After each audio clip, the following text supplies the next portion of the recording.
আজকে আমরা কয়েকজন মিলে পুকুর পাড়ে হাঁটতে হাঁটতে মনে পড়লো নৌকা চড়ার কথা, এবং আমরা একে একে করে নৌকার নামলাম। নৌকা আমিও নামতেছি, আমার বন্ধু ও আগে নামলো, এরপর আমিও নামলাম, আরেকজন আছে ও নামতিছে, নামতে পারলে কি যেন লাগছে। তারপর নৌকার বাধা ছিল, সেই বাধা আমরা খুললাম। বাধা খোলার পর আমরা নৌকা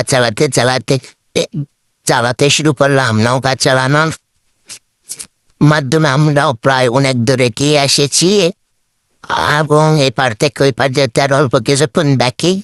এর মাধ্যমে আমরা পুকুরের প্রায় মাঝে চলে আসছি। বন্ধুরা, তোমরা ভিডিও দেখতে দেখতে এরকম লাইক সাবস্ক্রাইব করে দাও, আর তোমরা তো কোনো ভিডিওতেই লাইক সাবস্ক্রাইব করতে চাও না। আমরা কষ্ট করে ভিডিও